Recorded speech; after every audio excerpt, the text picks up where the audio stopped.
Welcome.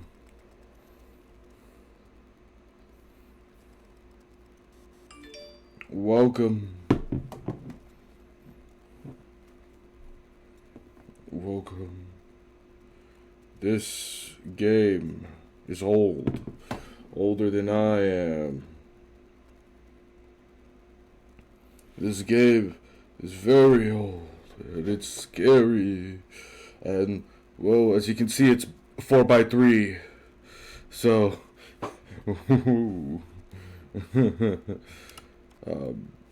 this is Cthulhu. Hold on one second. I'm gonna try to make the room as dark as possible for me, but also not too dark where it cannot see my face for the facial capture or the VTubing software. I mean, what? Hey, everyone! Whoa! Whoa! Call of Cthulhu! Dark corners of the earth! Yay! So, as you can tell by the name of the stream itself, hi Noodle! The name of the stream itself is the full government name of Cthulhu Fatagan. That's his full government name. Oh, here, hold on. I will try to pronounce his name for you guys right now, actually. So his full name is Finguli Migwadnaf Cthulhu Relay Wagnagan Fatagan. I cannot pronounce that. It is impronounceable. There's a reason why it's impronounceable.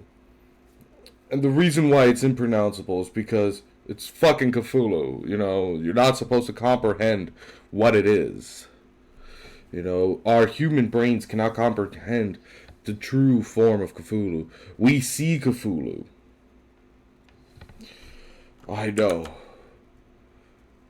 I know. Is it actually that stretchy right now? Oh. Is it actually that stretchy? Noodle, send me a picture. Let me see how stretchy it is. Interesting. It's probably when the game is up. 1 second.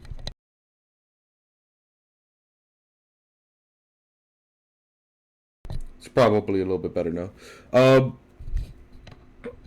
god. Hold on. How's it look now? Did I fix it? Is it still stretchy? How stretchy does it look, actually? Because I can't tell. I can't tell because I have to have this fucking screen up and all this crap. Because there's no other way to get this game running correctly. There's literally no way to get this game running correctly on modern hardware. Let me check.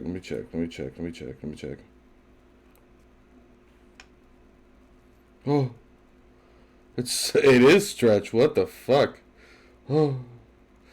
I mean,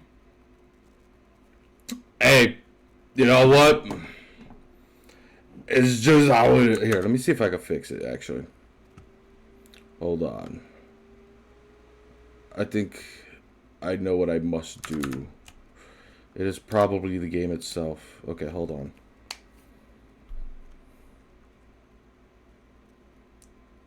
Okay. So let's try opening it up again. Because it's weird. It's hard to get this game working correctly. So let's try, here, let's try this. See if that will work better. Okay, how's it looking? How's it looking? I gotta fix the screen real quick. Window capture. Where is it? Where's the transform? Fit to screen. Alright. How's it looking? Is it still stretchy?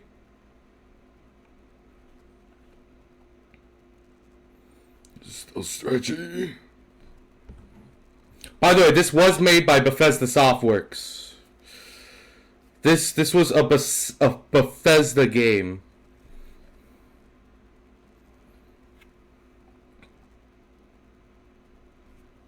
It's all good now? Perfect. Yeah, okay, so I fixed it. Alright, so yes, we are playing.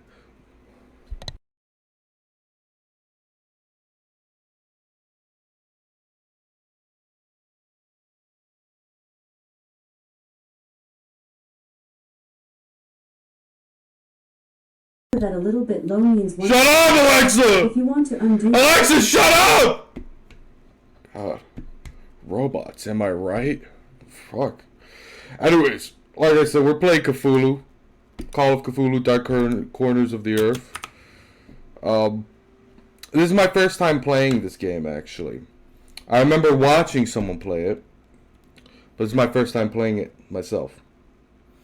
So, like I was saying, we cannot perceive Cthulhu's true form.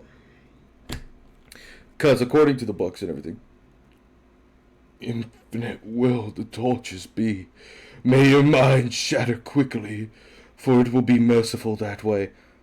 I like this guy. I like this guy. I like this guy. Welcome, 21st Century Schizoid Guide.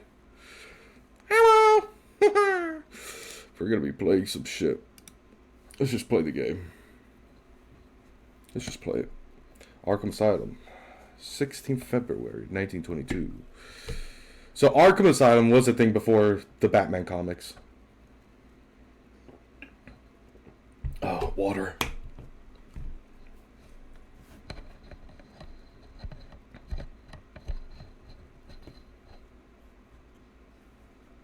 Mm-hmm.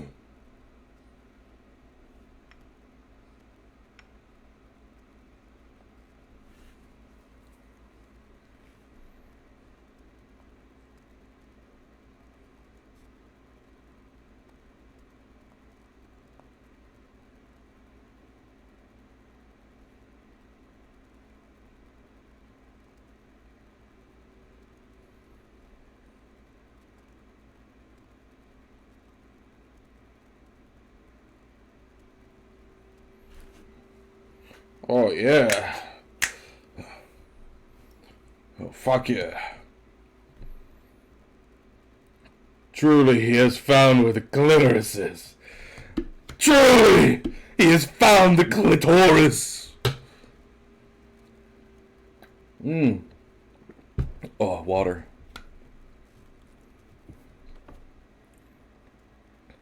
He's killing himself.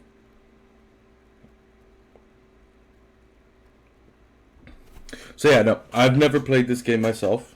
I've only ever watched someone play it. It was this YouTuber.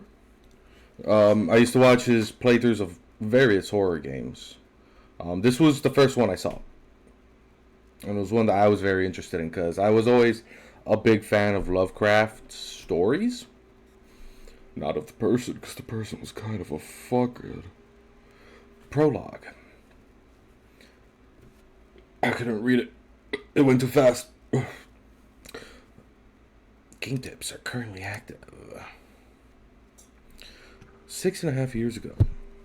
Yeah, but by the way, it was like almost impossible to get this working correctly.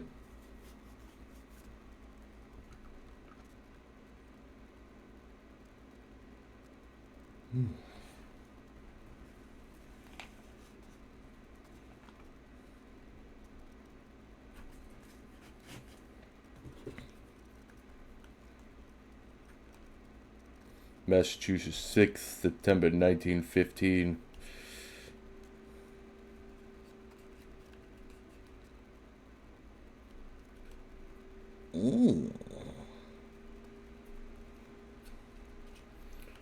So how's it going, everyone? Hope everyone's night is going good.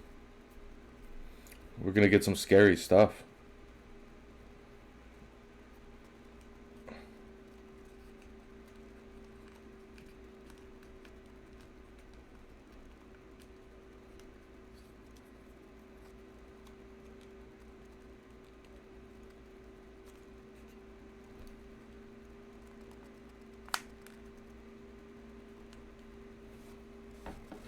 I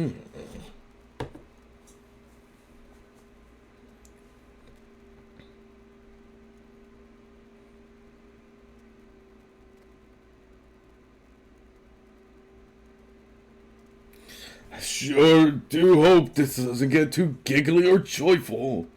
Me too.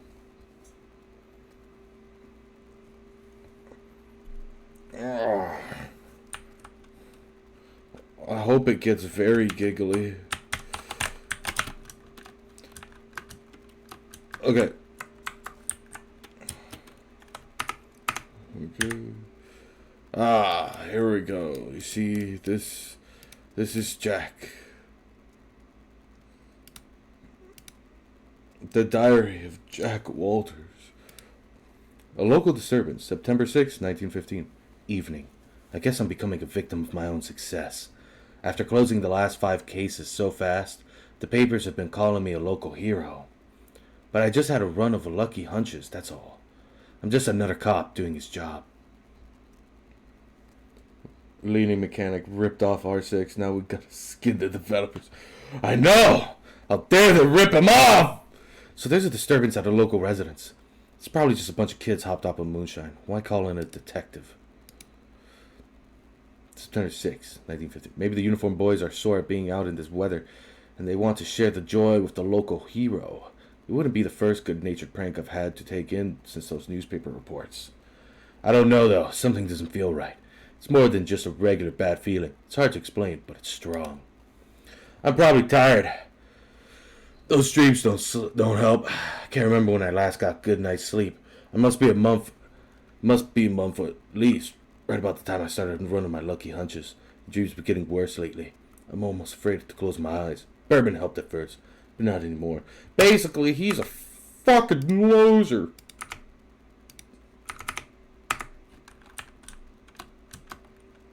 Okay. Hi. Hi, can I get a kiff? You wanna be giggly? Okay.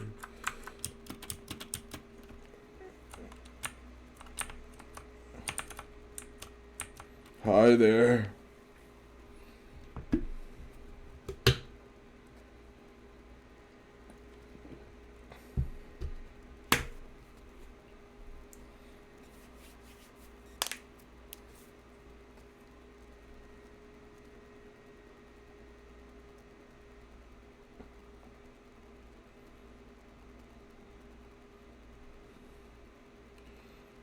Okay.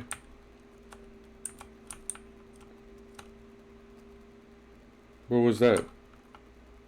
Oh shit, that guy got shot.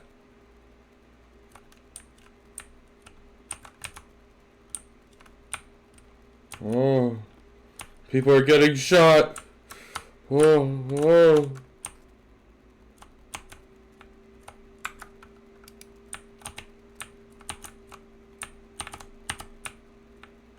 Hi, rat. Hi.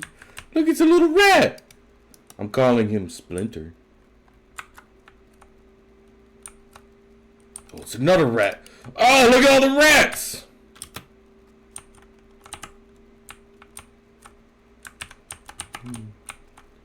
Oh.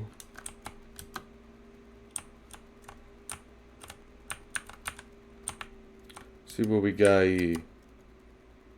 Oh, who is that? Must be a guy named Dave. Oh, cool. Let's see, what does this say?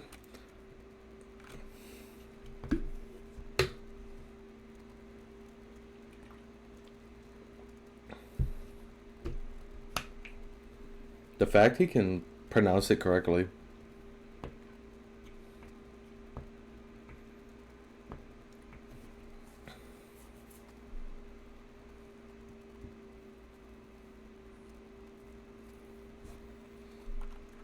The Elder Things.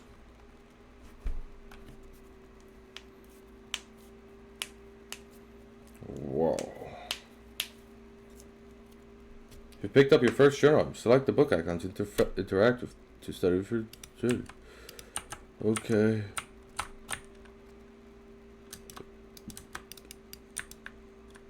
Oh god. Can I pick up the rat?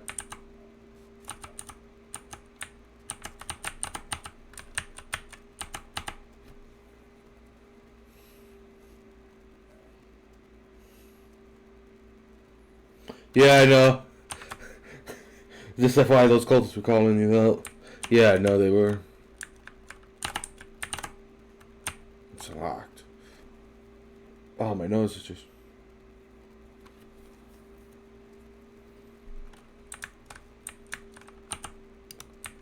Oh. And that's how we save the game. Oh my god.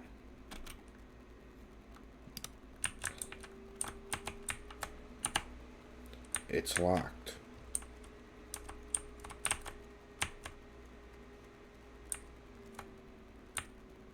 Something's growling. You hear this? Something's fucking growling. It won't open. But be prepared to hear a lot of that. Oh, hey.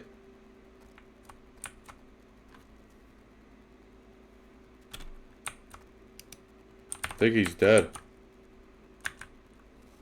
He seems to recognize me.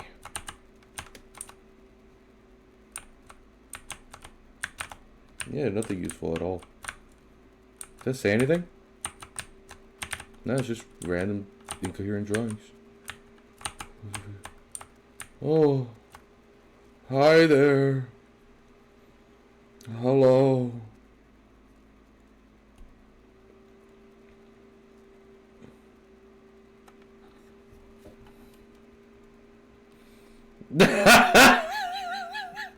Ah!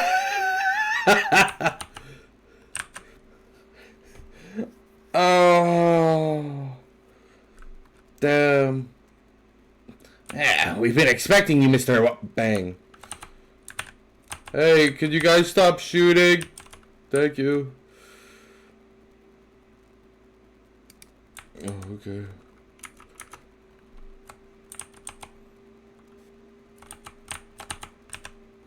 That guy's dead.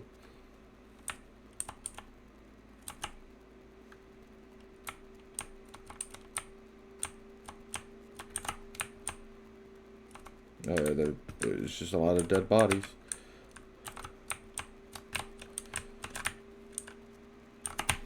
Oh, yeah, so also, Jack does not give a single fuck that people know him and want him here. Nah, he really doesn't. Also, this game has a sanity mechanic. Yay! Copper cube, as engraved. Yep. Diary. Cool. Here we go. Diary of a cult member. We have been watching him for 2 months. I can feel my anticipation growing as the day of contact draws near. Victor has not yet divulged his final plan for bringing Mr. Walters to us. All I know is that we must succeed. The sermon today was inspiring. Victor enlightened us with a story of the great race transcending the bounds of the time to visit his dreams of the conscious things of this earth. And in the ocean depths, we are but servants to a greater design. I can only hope that my faith during these last days will win me favor when our master step through the gate. The experiments below have claimed one more of our order. Another volunteer is needed, but many are willing. We are truly blessed through our faithful service, now that his coming grows close. The preparations are complete, and Victor's plan is in motion. He will arrive soon. Surely by now he must suspect his true nature, or at least question the nature of his gifts. God, my nose itches like crazy. He has come. Finally. It begins. Oh, I have come. Can I open this door? Oh. Pictures of me. Lots of pictures of me. Whoa.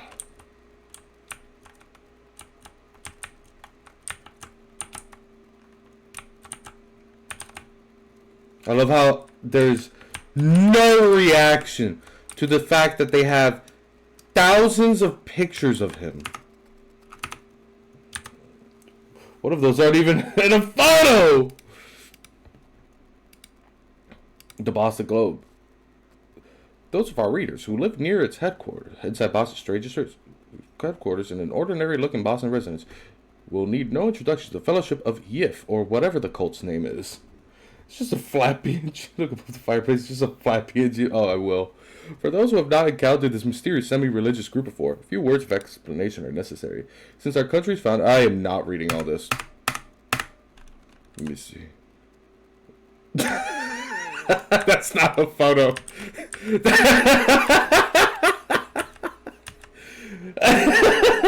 It's just two flat PNGs of him. Yes. Yeah. Oh, there's another one. There's another one. Where are they getting these photos? Gotta save.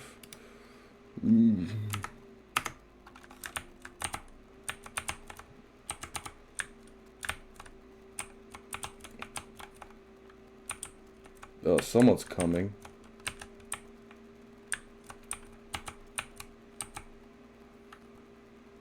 Just had one guy who's really fucking good at drawing busts. They really did. I keep forgetting. Let's see, what do we got? Oh, here we go. Nautica. This manuscript looks medieval, but claims to be a translation from classical Greek of a far older work from before the time of first humans. These pages are stained, faded, and even burned in some places, making reading difficult. The legible sections tell the history of unthinkably distant antiquity. They speak of races so strange as to be beyond human comprehension. In wars fought across vast gulfs of time and space. There are concepts so utterly alien that they sound like absolute madness. Time travel, flying polyps, mental projection, the great race of Yif. It makes you dizzy just to read it.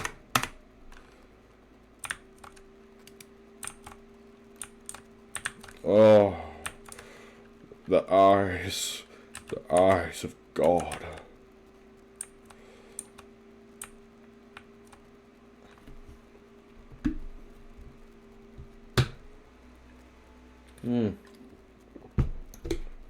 Some strange sounds indeed.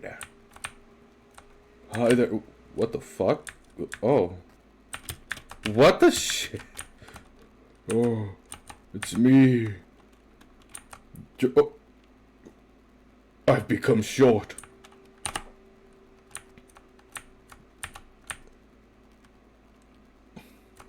Oh. Oh. And the game crashed. And the game crashed. Let's go. Let's go. Let's get a...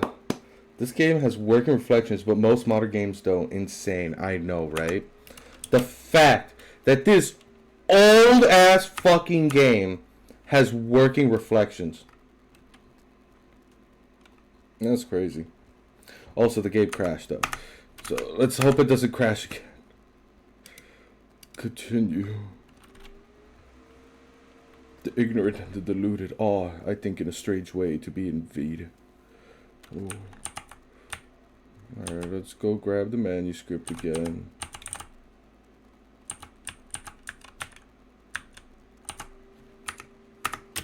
That's it, singular dog. No! No! Not a singular dog! Alright, is it gonna crash again? Okay, no. Oh. Oh, man. That's just swell. Let's read real quick. Just kidding. I don't want to read. I just want to make sure my character read it.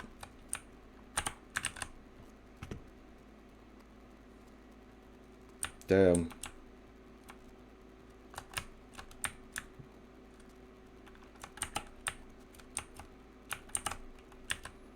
It's the human anatomy.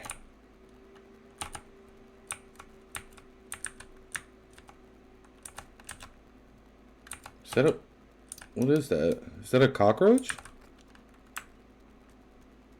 Ooh, cockroach.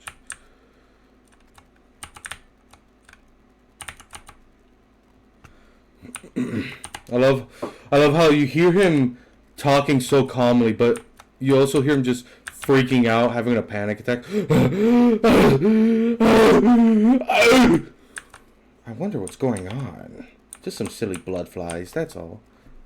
Oh my.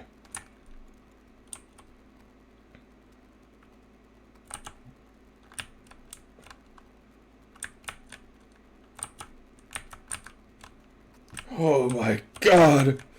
What is this?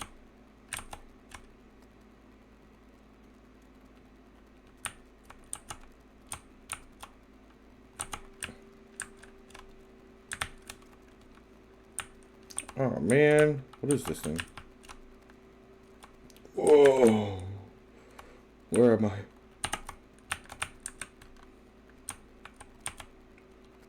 It probably is gonna collapse. Whoa. Oh.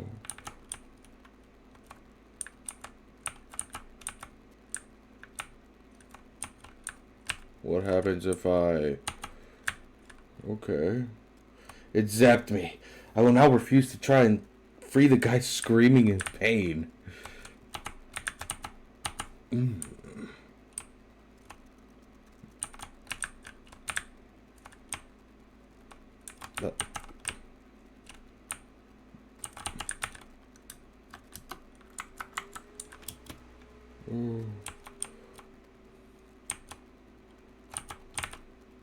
Oh, wait, maybe we go back to the one that died. Jump, beat, jump, beat, jump, beat, jump, beat, jump, beat. Bye, guy who died. Oh, oh. Oh, hold on, I gotta fix my settings posture. My back's hurting me. Alright, now we put it here. Do I actually have to pull it out? Oh, okay. There we go. It zapped me. I will now refuse to try and free the guy screaming. I keep reading that in my head. It's so funny. Oh, I closed it. What's going on? Oh my god, honey! Oh, fuck! It's Honey! Hi! Hi, everyone! Welcome to Cthulhu! Scary game night! Oh. Oh my... What is that creature? Hi! Ah, we love you too. We love you too. Welcome! Welcome! Ooh, spooky ghost. I don't know what it is. It's a Lovecraftian creature of some sort. The plug a little weird, but he chilled out. Yeah, he chill. The Diary of Jack Walters, 6 February 1922.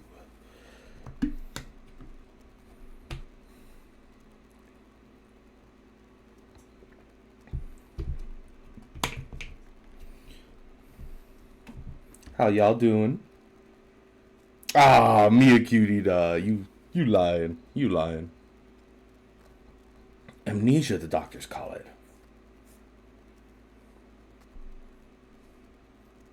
No bonking. Nah, you too nice.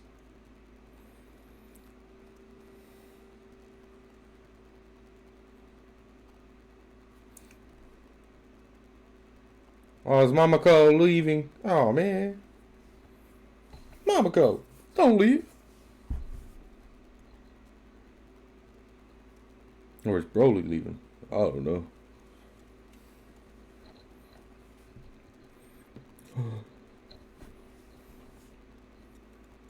It is very joyful to harass me.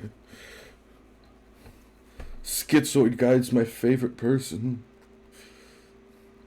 You have the EP, honey? Go get some rest, girl. Everyone have your nice after stream care, you know. Get some water, food. Chill out. Yeah. Get some foods. I love you too, honey. Yeah.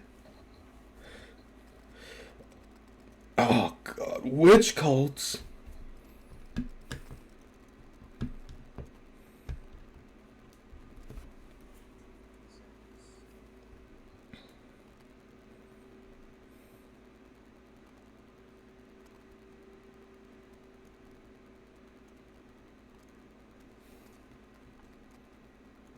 Ooh. This is a very old game.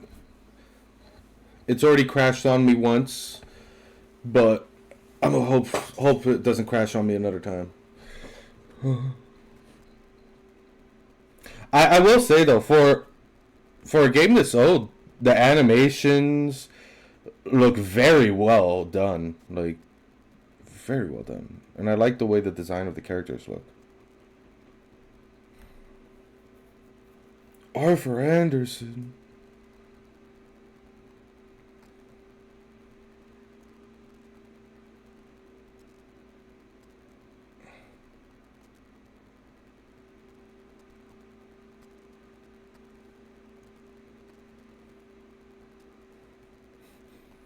Hold on, smokes. Looks in trash. I love that. Considering I've never heard a good adaptation of Lovecraftian horrors, I can only hope this will be good to some degree. Same.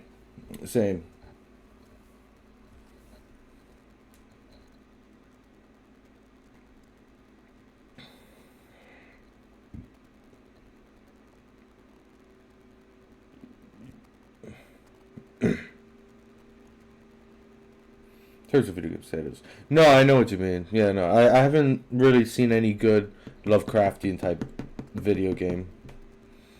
A lot of them have been either mid or I don't know.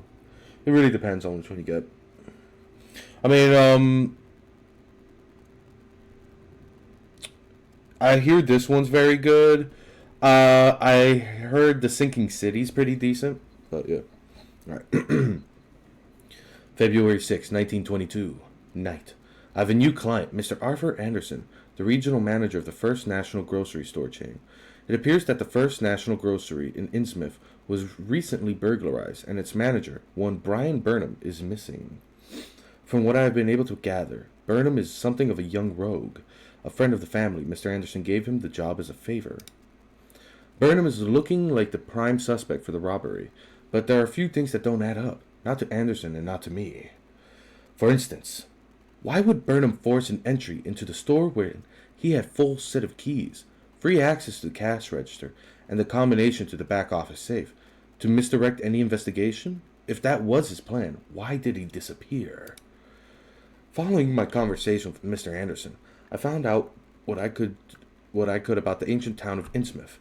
For generations, the crumbling seaport and its people have been shunned by neighboring communities. Outsiders are unwelcome there, and there are superstitious tales of a strange element in the town's oldest families. They are of mixed blood, so the stories go wherever. So the stories go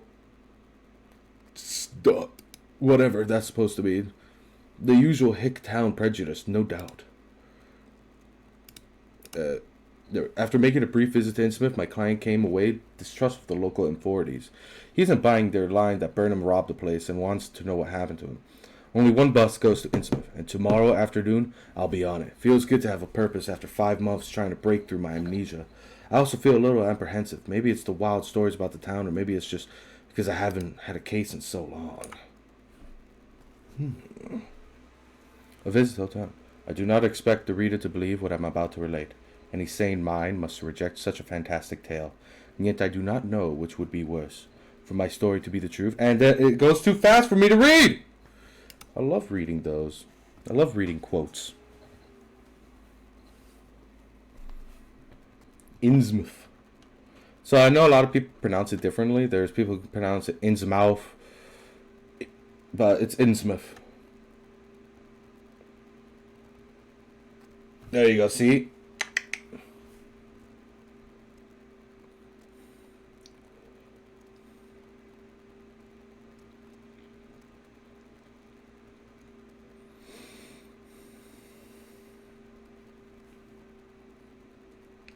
How you doing, Momoko? I forgot to ask you.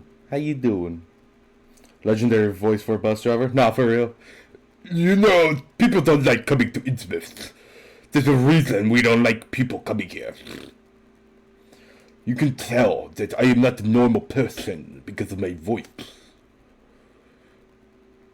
Oh, sweet. A beheaded statue.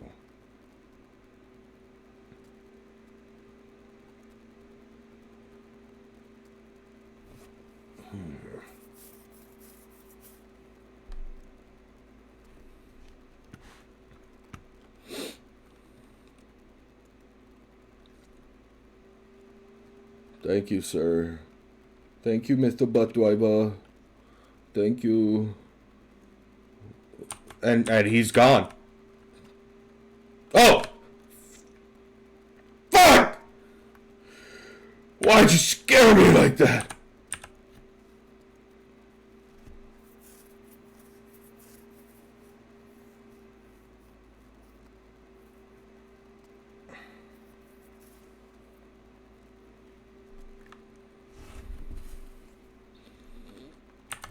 What's with his eyes?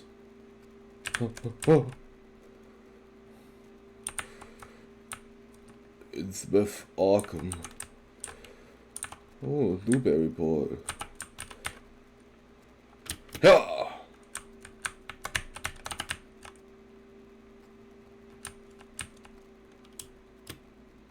I prefer Newport. Same. Hello.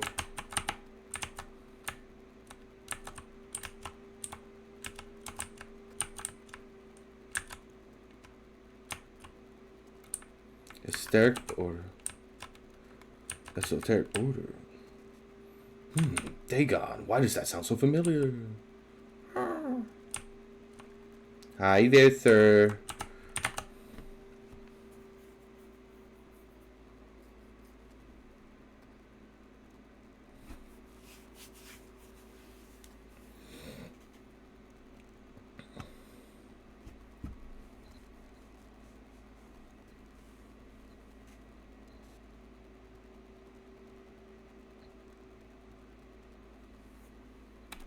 Okay, that's kind of rude. Rock Street Variety Store.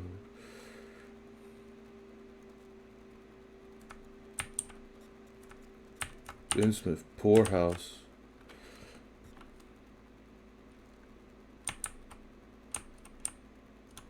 Alright, dude, chill out. God.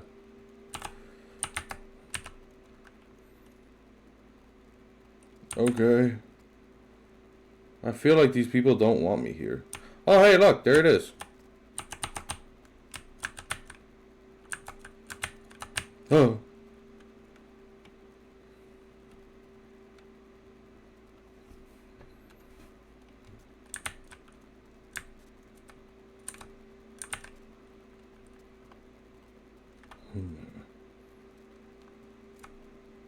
They sound like the Scarecrow in Conker's Bad Fur Day. Nah, for real.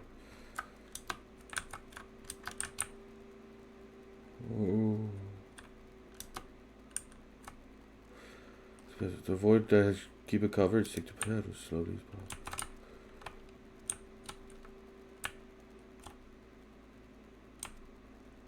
Gonna hide right here.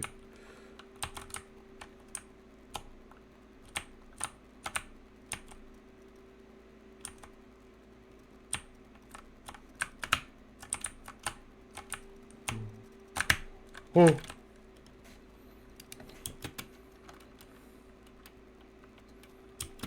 I don't like the way he sounds.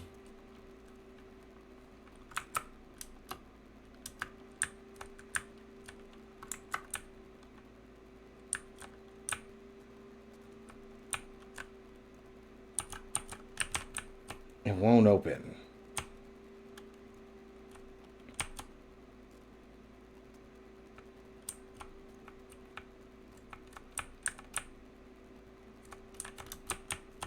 Watch as I sneaky past. And I stay in the shadows. Ooh.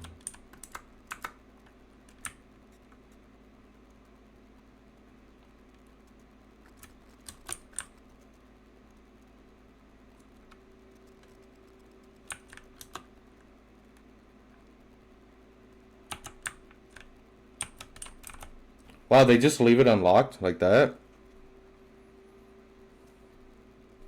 Objects that can be pushed will have left scratch marks on the floor. You won't be able to move the object if the door it passes next to is open. Push an object. Huh.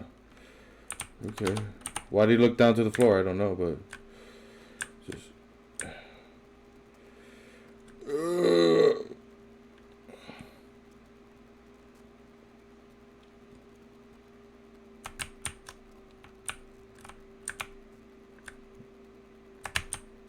There we go. Perfect.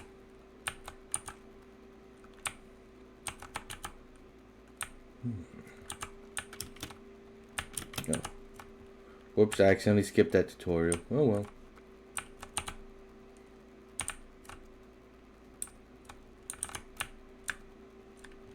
Ooh.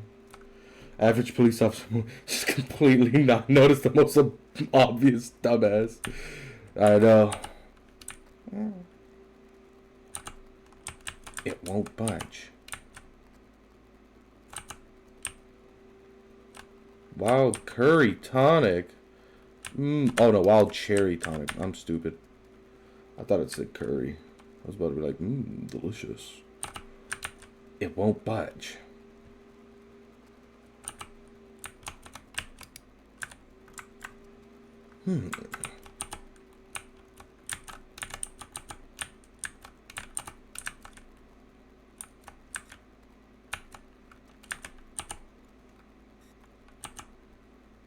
And a hatch.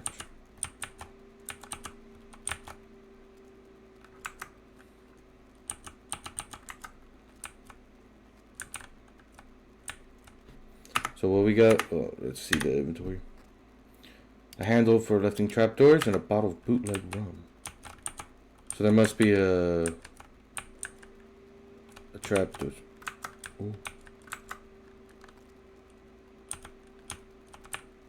Ooh. Oh.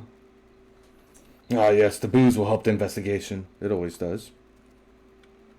Oh. Ouch.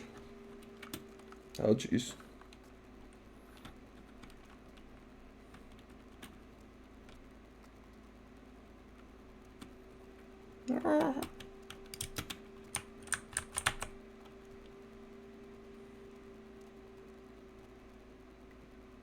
Okay.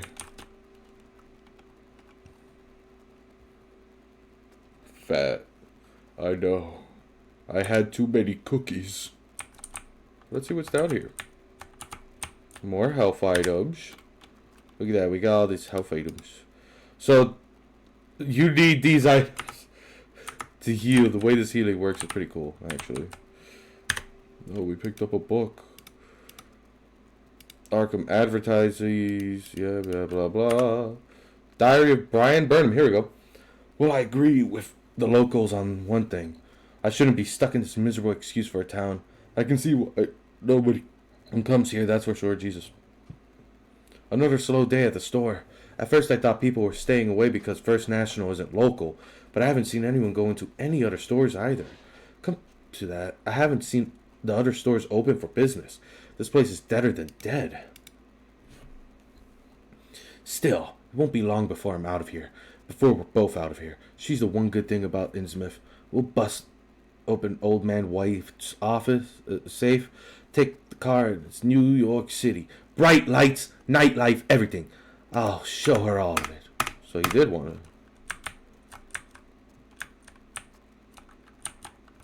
So he did want to. So he did steal from the safe itself.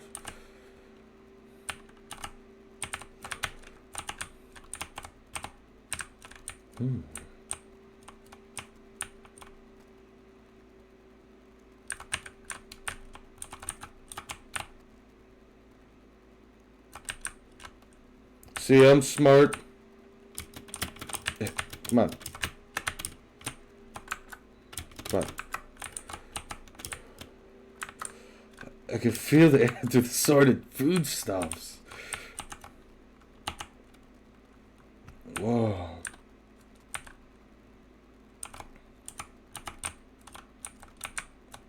Get in.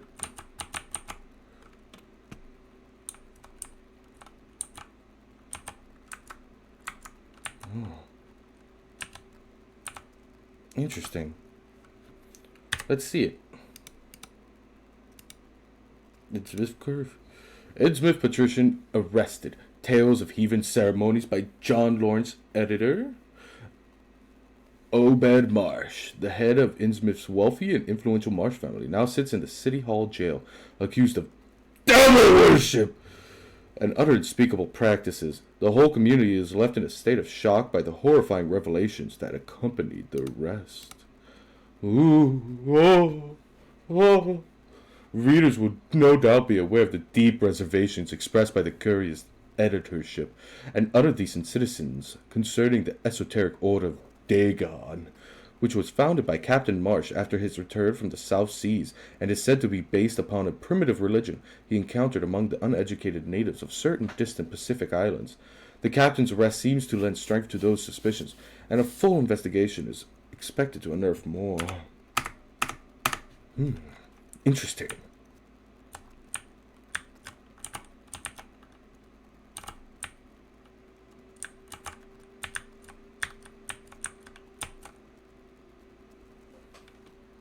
Watch out for ammo pickups. Ammo will always carry across the next chapter, but the quantity you can carry for each weapon is capped. The interface shows the total rounds you are carrying, including those in the gun. Oh, cool.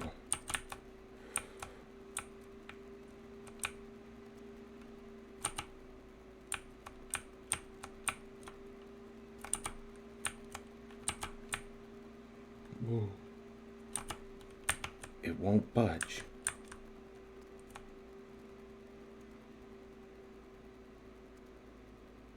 Some doors you can enter will be bolted on the one side. Action the bolt to unlock. Ah, I see. I'm just gonna lock it real quick. Oh, nope, close it. Let me keep it locked. Let's see what's in here. Oh!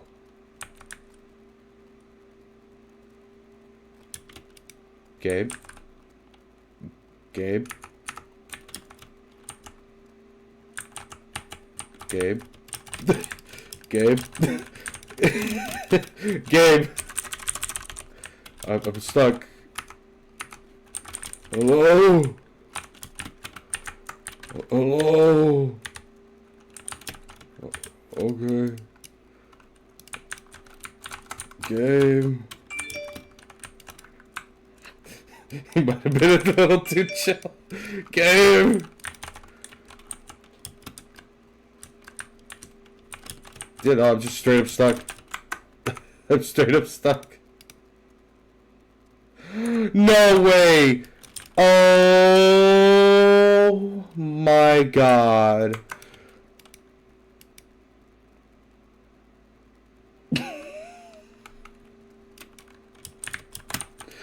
No way! This game's so broken.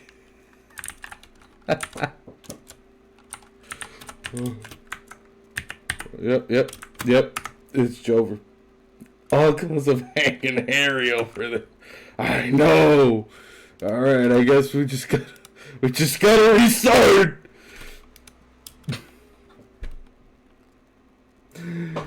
To know the truths. Let's go back. Oh my god.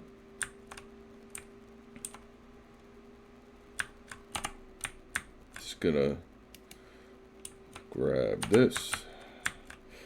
Do it again, yeah. Yeah, I'm just gonna ignore you. Hey there, buddy. I think what was supposed to happen, it was supposed to turn into a cutscene, but it just bugged out because of Hank and Harry. Just gonna speed run.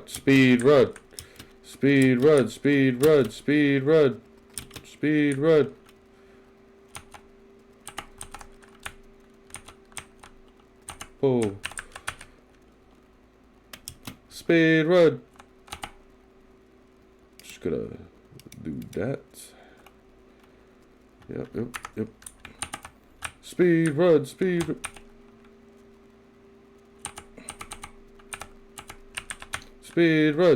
run. Just in case. Speed run. Oh. There goes the crash again!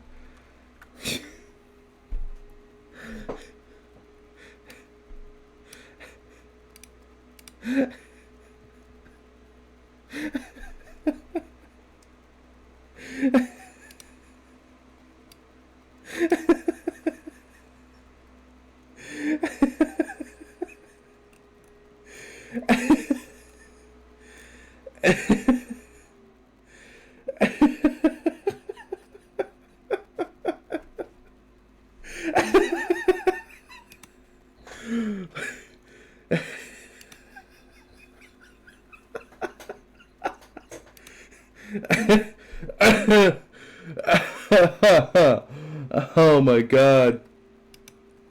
Oh my god. That's so funny. Oh shit, I almost fell back in my chair. Let's try again. Alright, if the game does not work at all, if it crashes one more time or bugs out like that again, what I'm going to do is we're just going to switch it to a different sort of Lovecraft type game. To a different horror game. We're just going to do that. Take 3. Because I do still have Alone in the Dark. Poor Grim. At least you saved before the game crashed. Right? At least I saved before the game crashed. Thank you, Mamako. I know I could always count on you. Alright, let's see if it crashes.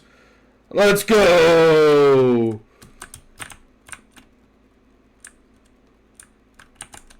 He's dead.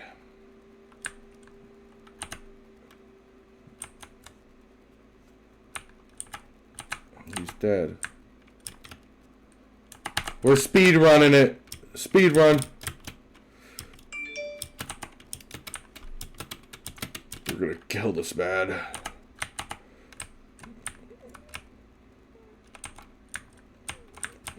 Oh no, yeah, it's for sure janky and programmed terribly. I mean, granted, this is an old game, so I'll be honest. It's likely that just modern hardware, oddly enough, just can't handle older stuff.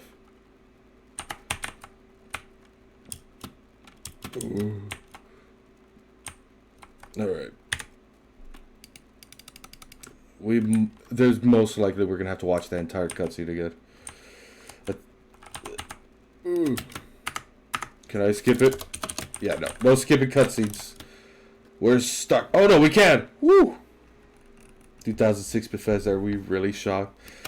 No, we aren't shocked. We are not shocked at all.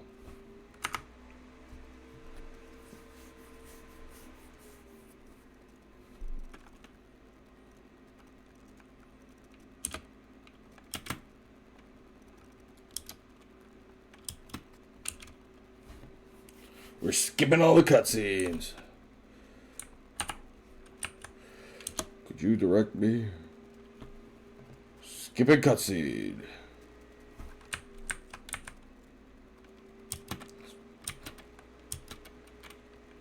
Alright.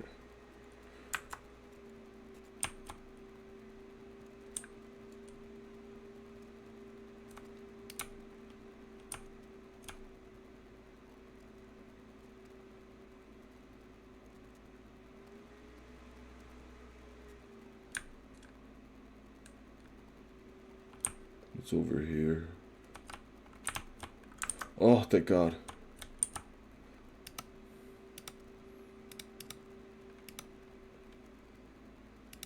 We're gonna do that just in case it crashes again, or we get stuck. We could just come back from here. I'm smart.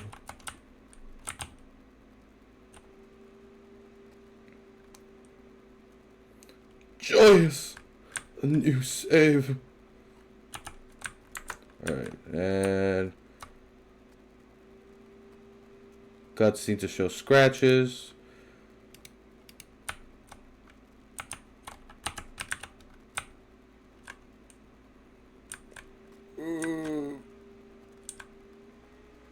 Push, push, push the bookcase. There we go.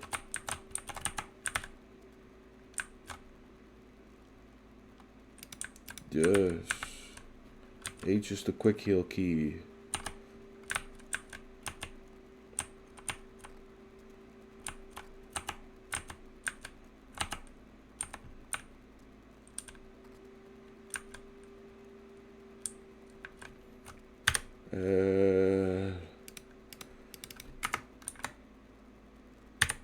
There we go. Can we skip this cutscene? No? No skippy? I'll admit the things they're going for in 2006 are definitely impressive. It's just a shame it's 2006 hardware.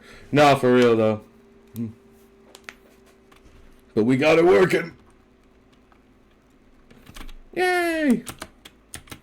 I love retro gaming. Speaking of retro gaming, I'm currently working on a video about retro gaming itself. It's going to be posted to my YouTube at some point. I still have yet to kind of make the talking points for it and other stuff for it, you know. But eventually, you know, I'll have it ready. Oh, I gotta make sure I have everything read. Let's see.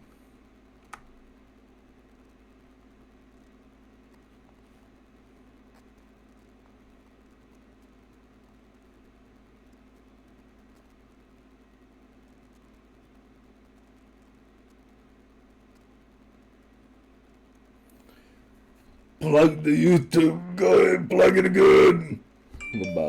Yeah, I know it flagged Goy. I don't know why. Apparently Goy's racist. I've never heard that word.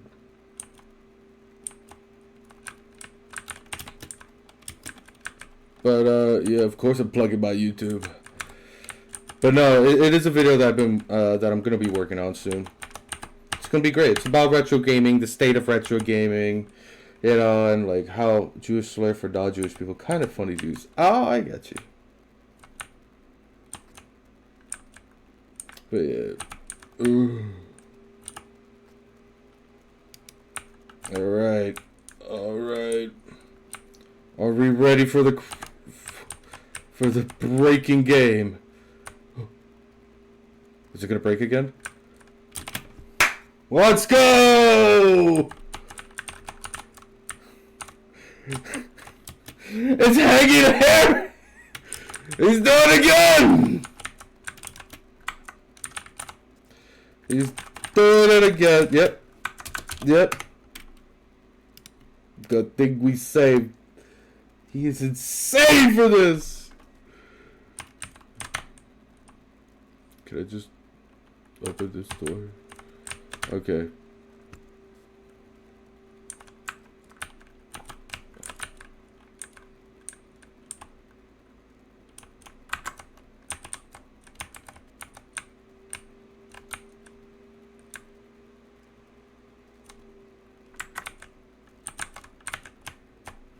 Alright, this is what we're going to do.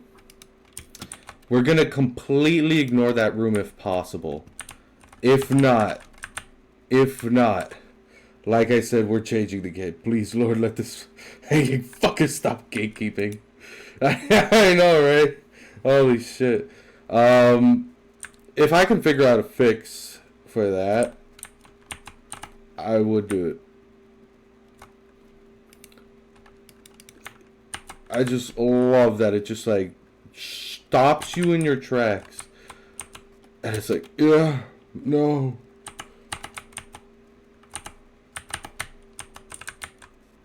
Oh, rum.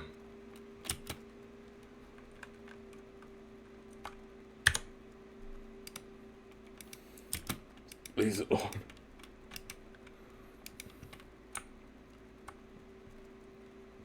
Okay, here we go. Oh.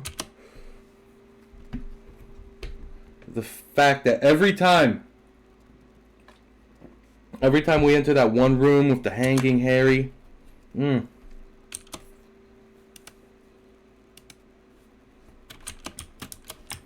can rot. Oh. It's just hanging Harry keeps on impeding our progress.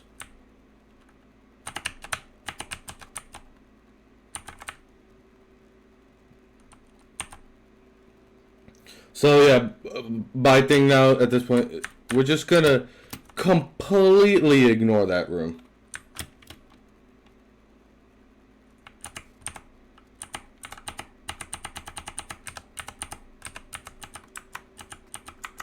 I really hope I don't need that room for like the good ending or some stupid shit like that. If there is a good ending or anything like that.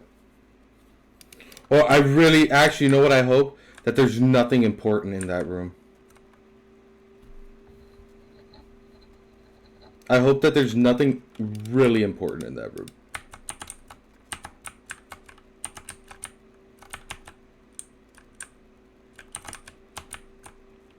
Oh, that was it. Oh.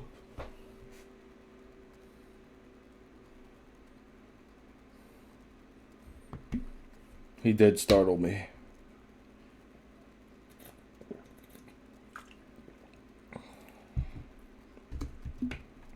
Maybe.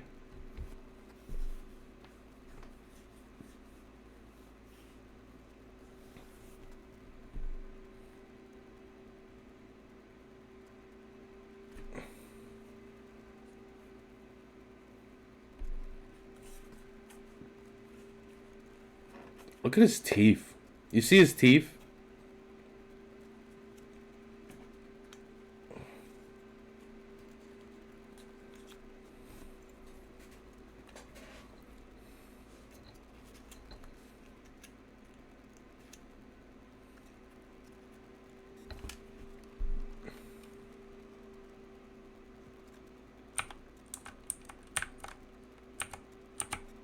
Alright, this is what we're gonna do real quick. Because we can. We are gonna save. We're gonna go back to Hanging Harry's little room. See if maybe ignoring it completely, then going back might fix it. So let's see. Let's see if it fixes it or if it's gonna break again. Alright. Alright, let's get a bet going. Who here thinks it's gonna break again? Is it gonna break? Shall we see? Getting ready and go. Oh, it actually worked as intended. Let's go, Hanging Harry.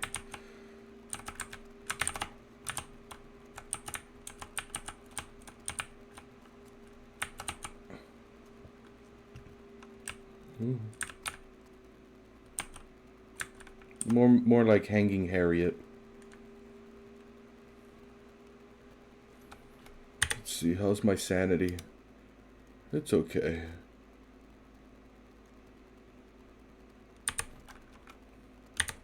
Can I drink this?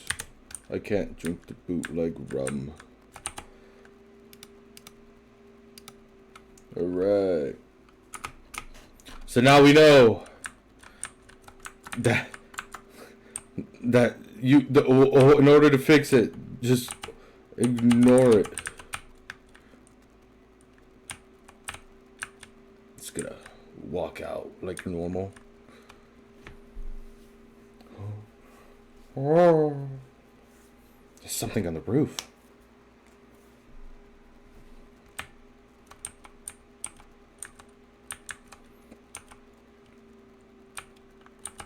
Tell me what. Alright, where was that thing on top of? If we could tell. I think it was like right there. Yeah. Hi there. Okay, we're just.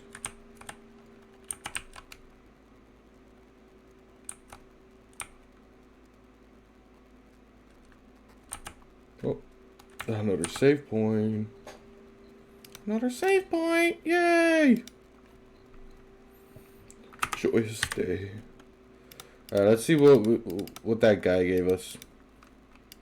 Not it.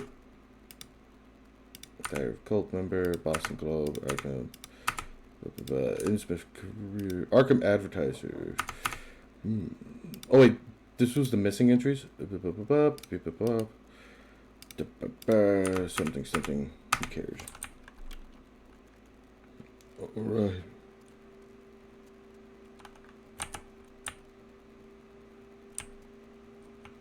Oh, what a wonderful hotel.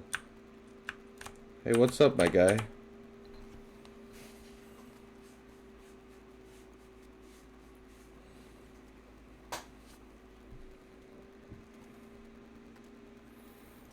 Do you think his name is very on the nose? Because I think his name's on the nose.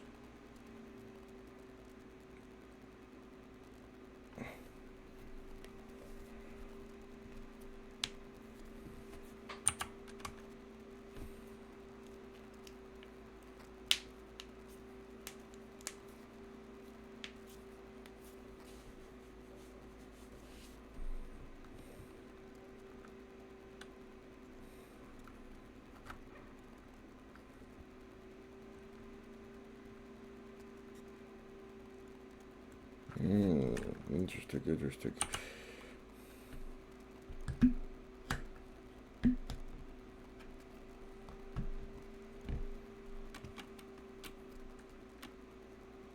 Okay. Hey, what's in here? Okay, I guess I'll just go to my room. Wherever the fuck it is. I don't know.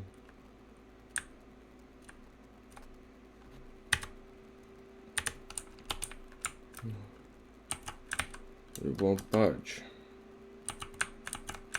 It won't budge.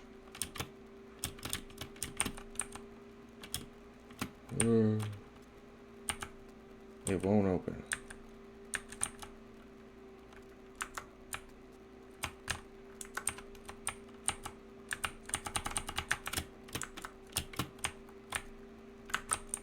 Do I just leave then? Okay.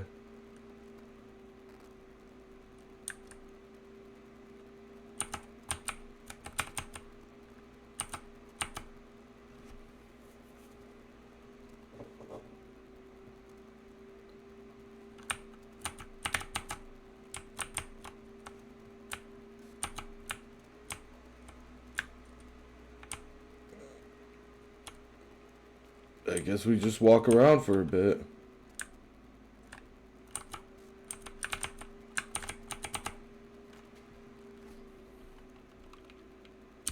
Yeah, we've already seen this scene. It's out here.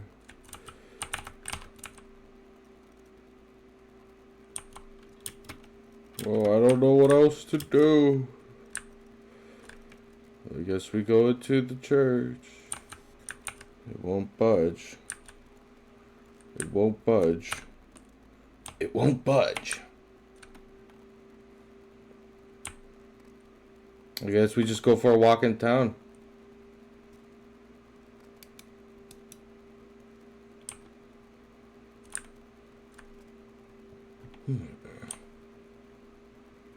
Hey, what's down this way?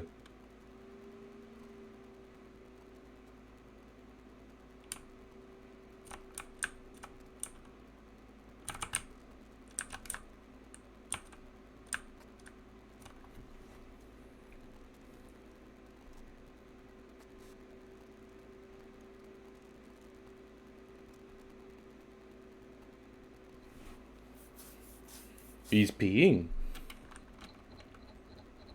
Gotta love the local drunk, am I right?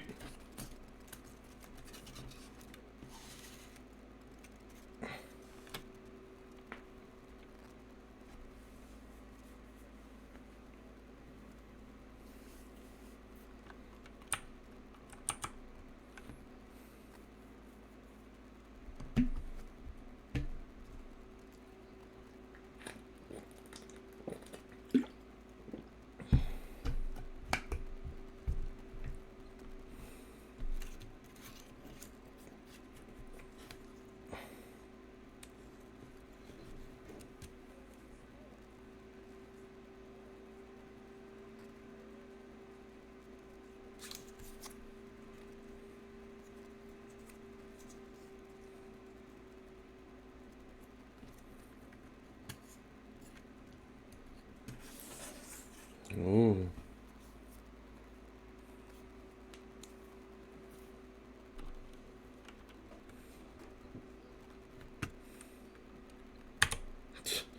What a coincidence! Rum! The Lord has smiled upon me.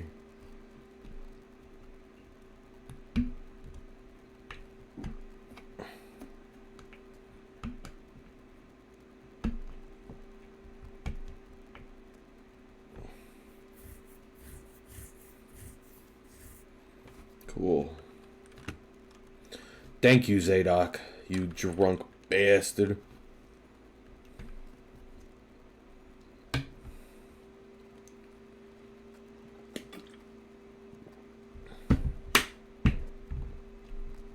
Mm-hmm.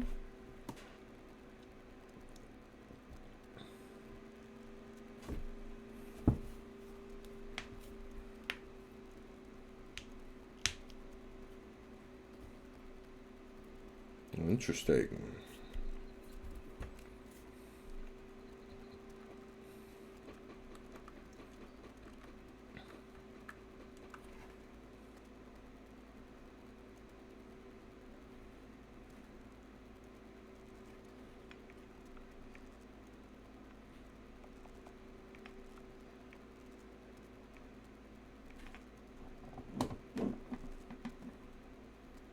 Oh.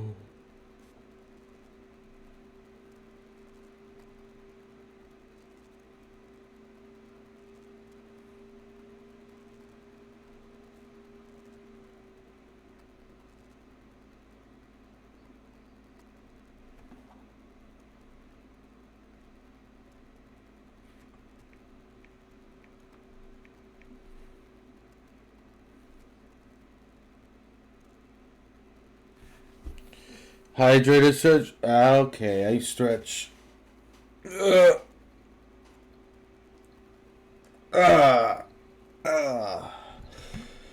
Oh, let me water.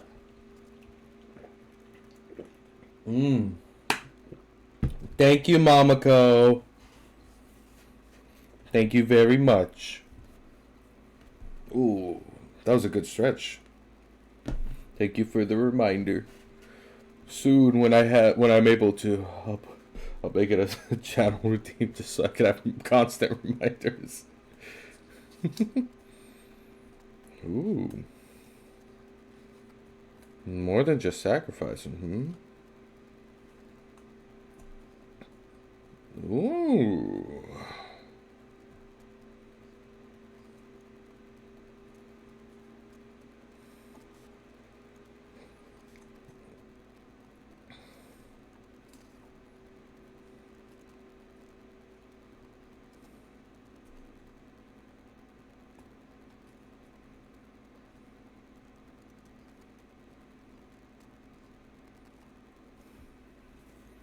Hey, we know where that is. That's right next to the hotel. Let's go into the bar, though. It won't budge. It won't budge. Oh, hi, lady.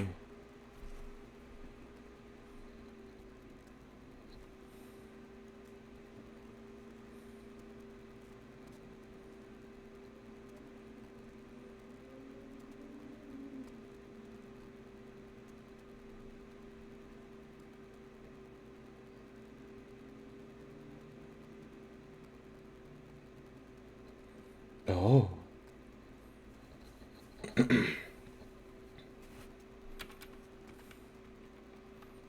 Okay.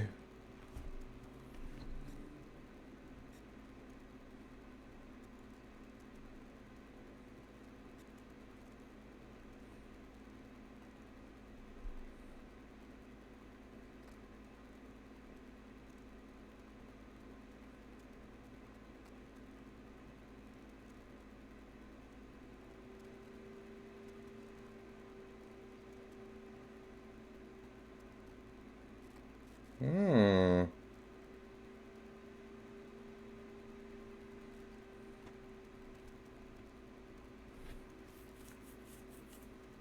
Okay. Bye.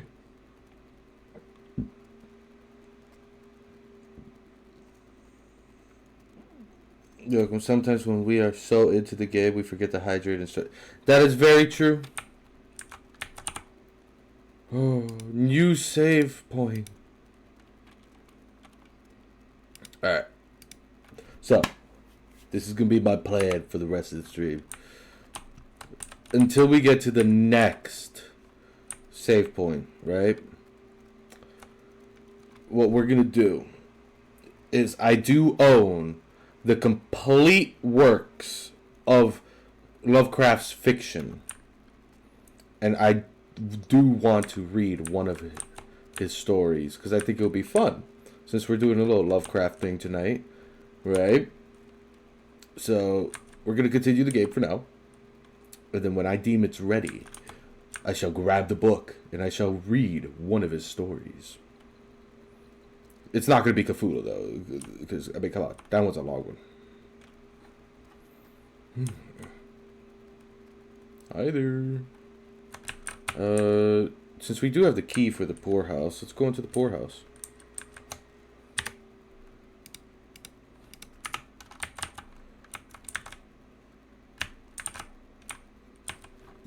Man, that guy's so rude. A visit to the old town. Monitor your heartbeat and breathing carefully to keep track of your health, mental state, I guess. Oh.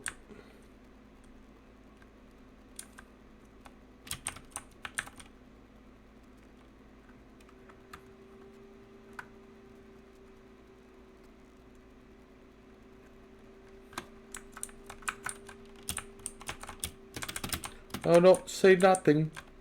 Hi, lady.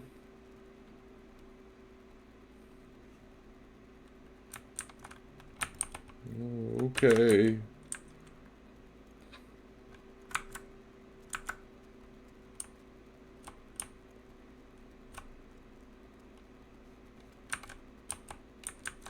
Hey. What's up, buddy?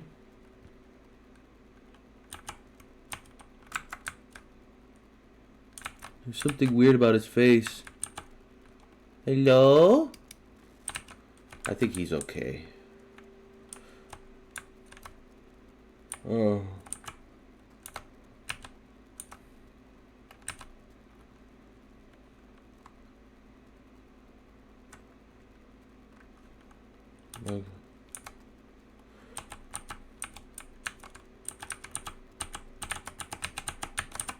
Okay. Could I close the door? I cannot close the door.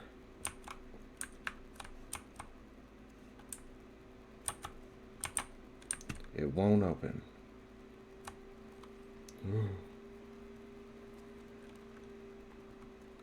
Oh.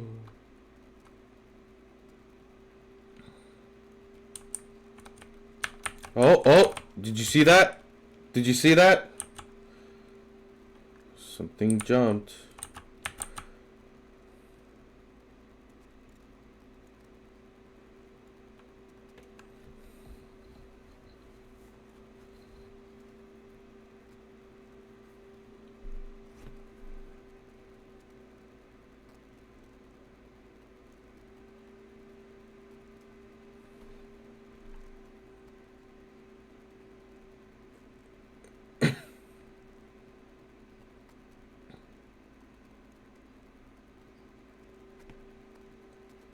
I'd love to be living in a town like that.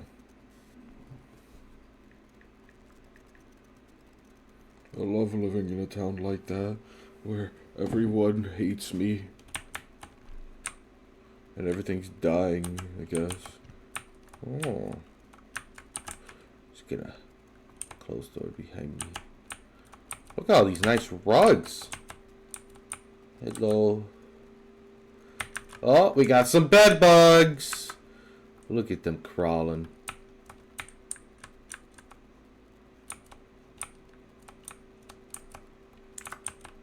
Hello, lady. She even. There's a moth. Oh.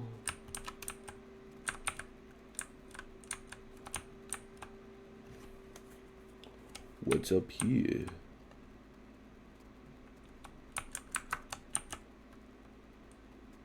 Ooh. It won't open. It won't budge. I probably shouldn't have been looking like that. Yeah, look, see. Now he's all quasi. Because there's a sanity mechanic in this game. Ooh.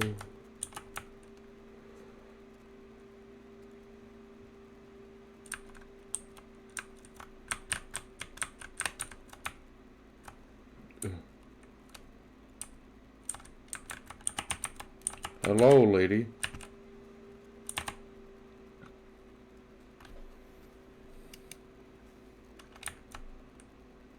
God, her skin's awful. She needs some skincare. They need some skincare routine. Hello.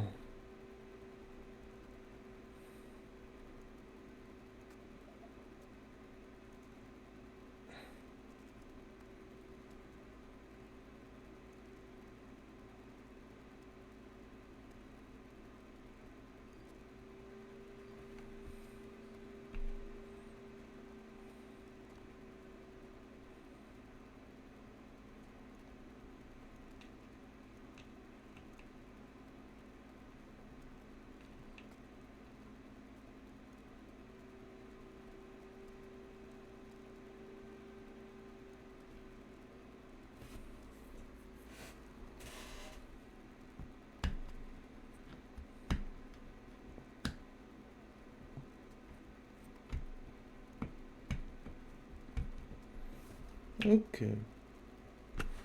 Oh, what a sweet little child.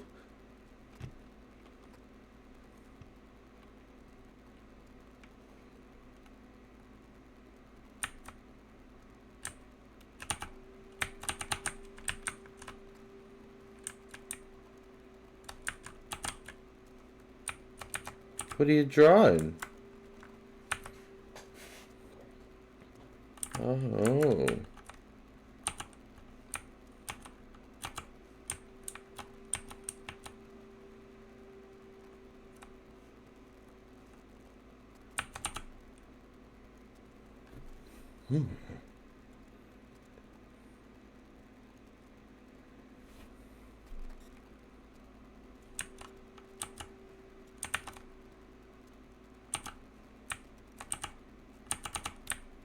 It won't budge.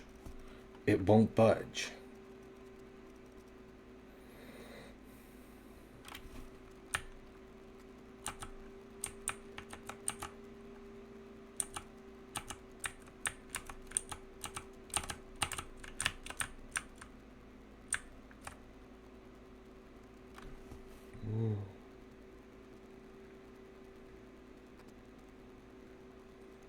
Ooh.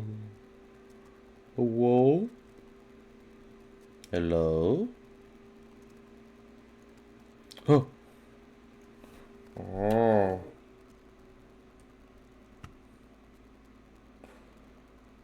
Oh.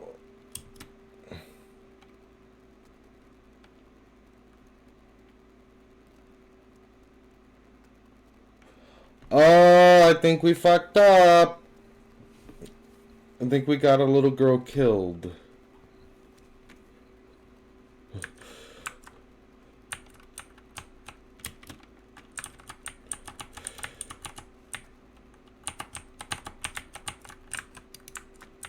Oh.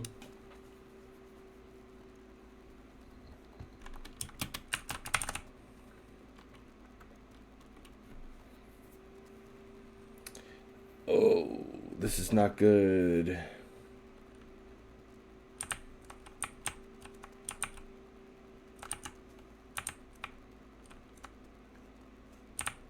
Well, while the guy's crying downstairs, let's read this diary. Let's see. Oh, here we go. Diary of Thomas Waite. The last entry in the diary is from today. It reads, "Another sleepless night. I lie awake, listening to the movements of that thing that I married, pacing about her locked room. Damn damn the esoteric order of day god. Damn the oafs! And damn the town fathers for not hanging Obed Marsh when they had the chance. No, burning him and his whole filthy clan. I wish I could just leave, abandon my sham of a marriage, leave the store to rot, and start a new life far, far away. But I'm trapped here. Every time I look at Ramona, I know it.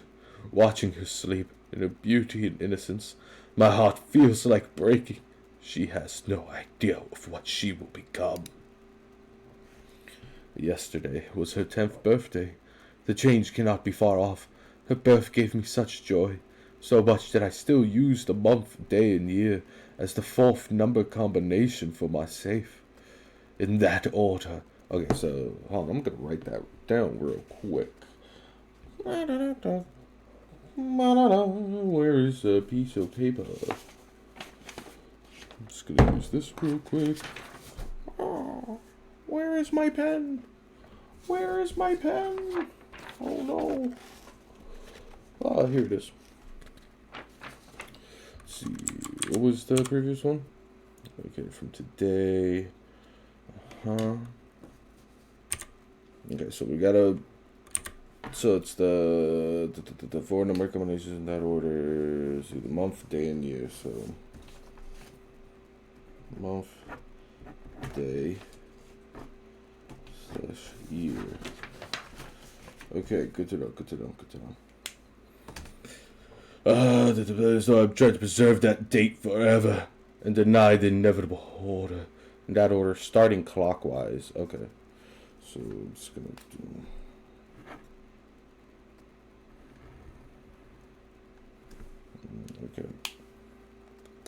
Okay. I sometimes think of killing her, an act of mercy, but before she starts to manifest the horror.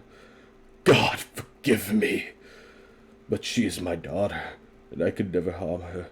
She is blameless in all of this. When the time comes, Innsmouth will be the only place for her. And until then, I must stay here to watch her, over her. It is my penance, my atonement for creating her life with her chosen mother after she joins them. If the grief does not kill me, my life will be my own once more.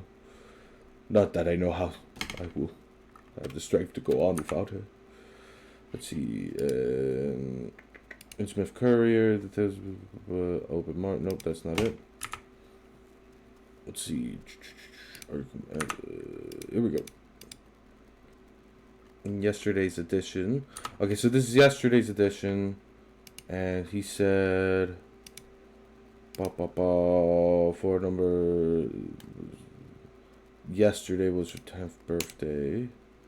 This is from today. Okay, so that means her 10th birthday was February. So that's really the 2nd. So, and then month day. So the day is the 7th. 2nd, 7th, and then the year, and she's turned 10, it's 1922, 10 years, so.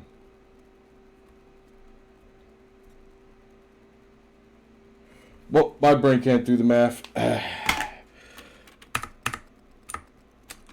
I can't do the math right now because my brain is dumb.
I feel bad. We got the little girl killed. I feel bad. We got her killed. Oh, God. The drawings that fill Ramona's book are like things from a nightmare. It's hard to believe that a young child could imagine such horrors. They're pictures of strange, unnatural creatures, crudely drawn, but still able to provoke visceral feelings of revulsion. One of them is captioned with the word mother. What can it mean? These profoundly disturbing images raise grave concerns about the girl's state of mind.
Yeah, so this is how the healing in this game works.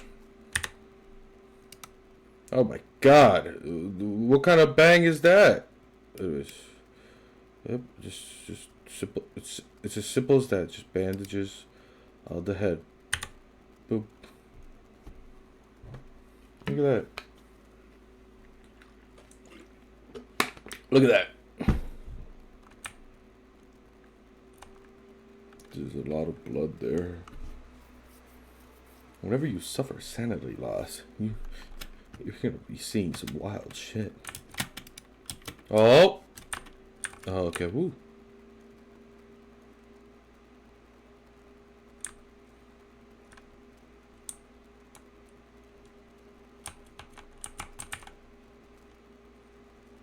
Alright, what we're gonna do is we're gonna save. And we're gonna stop playing the game from here. Keep it nice and mysterious. Because we have it playing for an hour and 30. And because it is very late at night, I know there's a lot of people who want some sleep. So, yeah. So it's not going to be a long stream. But we're going to end this stream on a much different note. Usually, I would end the stream by just ending it. But that's boring! It's absolutely boring. And I'm not going to do it like that. So, wait right here for 1 minute. I'll be back. Let's see. It's not there. It's in the other bookshelf. 1 second.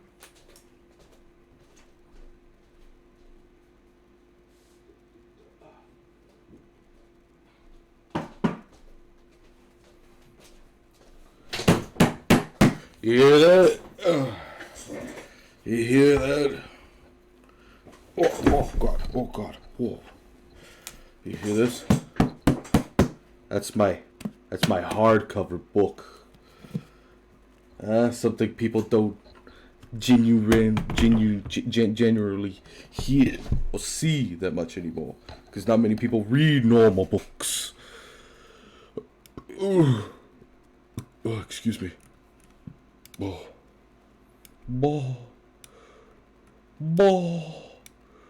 Let us.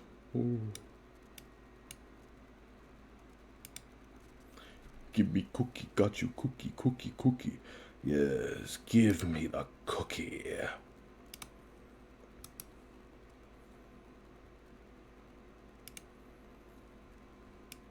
Hello, everyone. I have increased my size. I read a BL, but we don't talk. Oh, really, Broly? And what kind of boy love was that? Yeah, I know what BL means. I know what it means! You cheeky, cheeky boy. But that's okay. We still love you. Alright. So, let's see. Oh, right. This is... Let's see. So, this is the introduction. Don't worry about it. Don't worry about it. Here we go. So, I'm going to do this real quick. I'm going to read a story, then we're going to raid someone. Who we raid? You know, I'll let you guys choose. Why not, right? I usually choose, but, I'll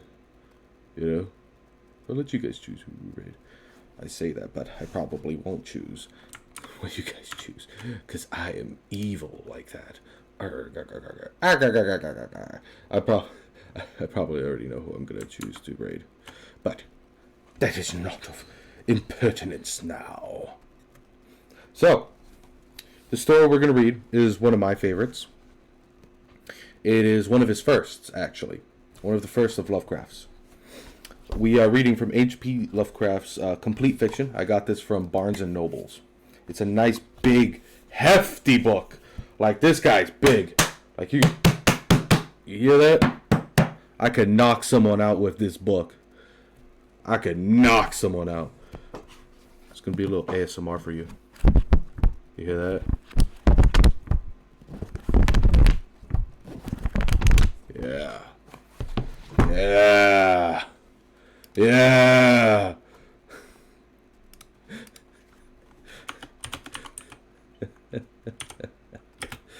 Oh my god. I'm going to change the category to just chatting for now. I love books. Call me the Glab Go Gabalab. Anyways, so this first story, is a favorite of mine. It's called The Beast in the Cave. And we're just going to read a bit of the background of the story real quick, and then we'll get straight on in. You guys ready? You guys ready for this? I would put a background, but I don't feel like it. Alright. So here we go. Lovecraft wrote the first draft of this story sometime before the spring of 1904, and completed the final draft on April 21st of 1905. He had no first-hand experience of caves. So he spent several days at the Providence Public Library, boning up on the story's locale, Mammoth Cave in Kentucky. For the work of someone not yet 15 years old, this guy was not even 15 yet. He wrote this when he was 14. The tale is surprisingly effective. In later years, however, Lovecraft would tone down some of the typographical eccentricities found toward the end of the narrative. On the manuscript, he has indicated that it forms part of the volume Tales of Terror. It was first published in Vagrant, June of 1918. Yeah. Okay. The horrible conclusion which had been gradually obtruding itself upon my confused and reluctant mind was now an awful certainty. I was lost. Completely, hopelessly lost in the vast and labyrinthine recesses of the Mammoth Cave. I turned as I might in no direction could my straining vision seize on any object capable of serving as a guidepost to set me on the outward path. That nevermore should I behold the blessed light of day, or scan the pleasant hills and dales of the beautiful world outside. My reason could no longer entertain the slightest unbelief. Hope had departed. Yet, indoctrinated as I was by a life of philosophical study, I derived no small measure of satisfaction from my unimpassioned demeanor. For although I had frequently read of the wild frenzies into which we were thrown the victims of similar situations, I experienced none of these, but stood quiet as soon as I clearly realized the loss of my bearings. Nor did the thought that I had probably wandered beyond the utmost limits of an ordinary search cause me to abandon my composure even for a moment. If I must die, I reflected, then was this terrible yet majestic cavern as welcome as sepulture as that which any churchyard might afford. I really hope I pronounced that correctly. A conception which carried with it more of tranquility than of despair. Starving would prove my ultimate fate. Of this I was certain.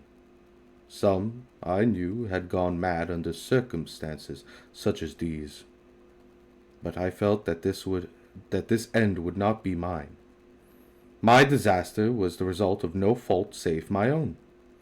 Since unbeknown to the guide, I had separated myself from the regular party of sightseers, and, wandering for over an hour in forbidden avenues of the cave, had found myself unable to retrace the devious windings which I had pursued since forsaking my companions. Already my torch had begun to expire. Soon I would be enveloped by the total and almost palpable blackness of the bowels of the earth. As I stood in the waning, unsteady light, I idly wandered over the exact circumstances of my coming end. I remembered the accounts which I had heard of the colony of consumptives, who, taking their residence in this gigantic grotto to find health from the apparently sublurious air of the underground world, with its steady, uniform temperature, pure air and peaceful quiet, had found, instead, death in a strange and ghastly form. I had seen the sad remains of their ill-made cottages, as I passed them by with the party, and had wondered what unnatural influence a long sojourn in this immense and silent cavern would exert upon one as healthy and vigorous as I. Now, I grimly told myself, my opportunity for settling this point had arrived, provided that want of food should not bring me too speedy a departure from this life. As the last fitful rays of my torch faded into obscurity, I resolved to leave no stone unturned, no possible means of escape neglected. So summoning all the powers possessed by my lungs, I set up a series of loud shoutings in the vain hope of attracting the attention of the guide by my clamor. Yet, as I recalled, I believed in my heart that my cries were to no purpose, and that my voice, magnified and reflected by the numberless ramparts of the black maze about me, fell upon no ears save my own. All at once, however, my attention was fixed with a start, as I fancied that I heard the sound of a soft approaching steps on the rocky floor of the cavern. Was my deliverance about to be accomplished so soon? Had then all my horrible apprehensions been for naught? And was the guide, having marked my unwarranted absence from the party, following my course and seeking me out in this limestone labyrinth? Whilst these joyful queries arose in my brain, I was on the point of renewing my cries, in order that my discovery might come the sooner, when in an instant my delight was turned to horror as I listened, for my ever acute ear now sharpened in even greater degree by the complete silence of the cave, bore to my benumbed understanding the unexpected and dreadful knowledge that these footfalls were not like those of any mortal man. In the unearthly stillness of this subterranean region, the tread of the booted guide would have sounded like a series of sharp and incisive blows. These impacts were soft and stealthy, as one of padded paws of some feline. Besides, at times, when I listened carefully, I seemed to trace the falls of 4 instead of 2 feet. I was now convinced that I had by my cries aroused and attracted some wild beast. Perhaps a mountain lion which had accidentally strayed within the cave. Perhaps, I considered, the Almighty had chosen me for a swifter and more merciful death than that of hunger. Yet the instinct of self-preservation, never wholly dormant, was stirred in my breast. And though escape from the oncoming peril might but spare me for a sterner and more lingering end, I determined nevertheless to part with my life at as high a price as I could command. Strange as it may seem, my mind conceived of no intent of the part of the visitor save that of hostility. Accordingly, I became very quiet, in the hope that the unknown beast would, in the absence of guiding sound, lose its direction as I had, and thus pass by me. But this hope was not destined for realization, for the strange footfall steadily advanced. The animal, evidently having obtained my scent, which in an atmosphere so absolutely free from all distracting influences is that of the cave, could doubtless be followed at a great distance. Seeing, therefore, that I must be armed for defense against an uncanny and unseen attack in the dark, I grouped about me the largest of the fragments of rock which were strewn upon all parts of the floor of the cavern in the vicinity, and grasping one in each hand for immediate use, awaited with resignation the inevitable result.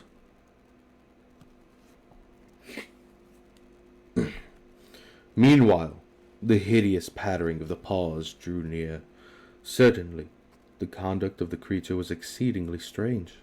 Most of the time the tread seemed to be that of a quadruped, walking with a singular lack of unison betwixt hind and 4 feet, yet at a brief and infrequent intervals I fancied that but 2 feet were engaged in the process of locomotion. I wondered what species of animal was to confront me. It must, I thought, be some unfortunate beast who had paid for its curiosity to investigate one of the entrances of the fearful grotto with a lifelong confinement in its interminable recesses. It doubtless obtained as food the eyeless. Eyeless fish, bats, and rats of the cave, as well as some of ordinary fish that have wafted in every freshest of green river, which communicates in some occult manner with the waters of the cave. I occupied my terrible vigil with grotesque conjectures of what altercations cave life might have wrought in the physical structure of the beast, remembering the awful appearances ascribed by local tradition to the consumptives who had died after long residence in the cavern. Then I remembered with a start, even should I succeed in killing my antagonist, I should never behold its form, as my torch had long since been extinct, as I was entirely unprovided with matches. The tension on my brain now became frightful. My disordered fancy conjured up hideous and fearsome shapes from the sinister darkness that surrounded me, that actually seemed to press upon my body. Nearer, nearer, the dreadful footfalls approached. It seemed that I must give vent to a piercing scream, yet I had been sufficiently irresolute to attempt such a thing. My voice could scarce have responded. I was petrified, rooted to the spot. I doubted if my right arm would allow me to hurl its missile at the oncoming thing when the crucial moment should arrive. Now the steady pat, pat of the steps was close at hand, now very close. I could hear the labored breathing of the animal, and terror-struck as I was, I realized that it must have come from a considerable distance, and was correspondingly fatigued. Suddenly the spell broke. My right hand guided my ever-trustworthy sense of hearing, threw with full force the sharp-angled bit of limestone which it contained, toward the point in the darkness from which emanated the breathing and pattering. And wonderful to relate, it nearly reached its goal, for I heard the thing jump, landing at a distance away where it had seemed to pause. Having readjusted my aim, I discharged my second missile, this time most effectively. For with a flood of joy, I listened as the creature fell in what sounded like a complete collapse, and evidently remained prone and unmoving. Almost overpowered by the great relief which rushed over me, I reeled back against the wall.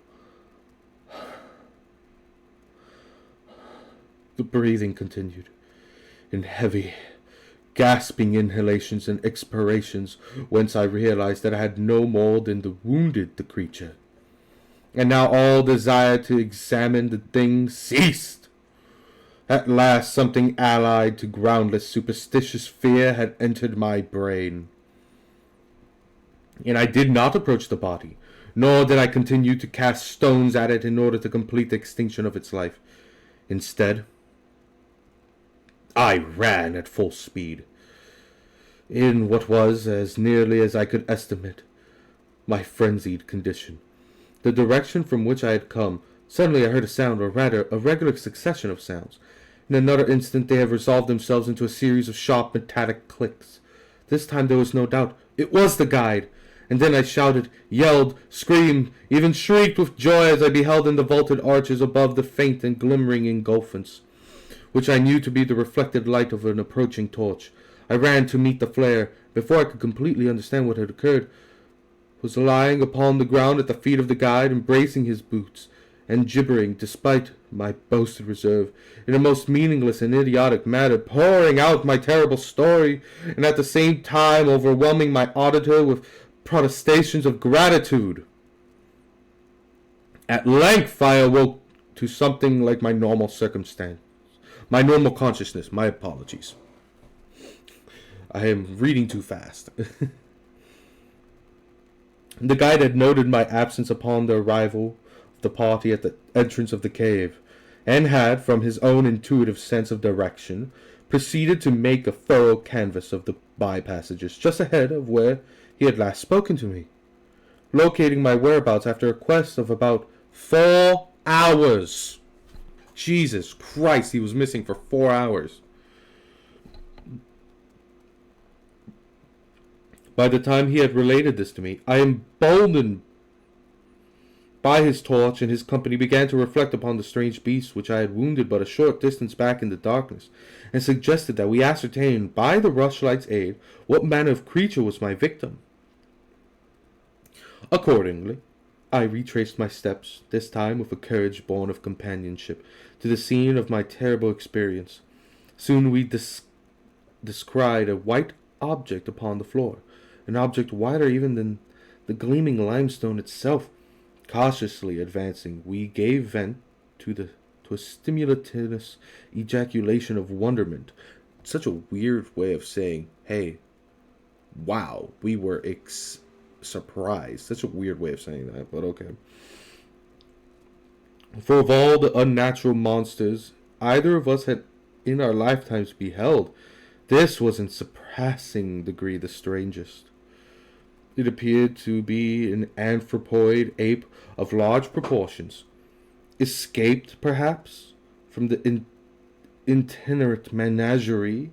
Its hair was snow white, a thing no doubt to the bleaching action of a long existence within the inky confines of the cave. But it was also surprisingly thin, being indeed largely absent, save on the head, where it was of such length and abundance that it fell over the shoulders in considerable profusion. The face was turned away from us, as the creature lay almost directly upon it. The inclination of the limbs was very singular, explaining, however, the alternation in their use, which I had noted, whereby the beast used sometimes all four, and on other occasions but two for its progress. From the tips of the fingers or toes, long nail-like claws extended.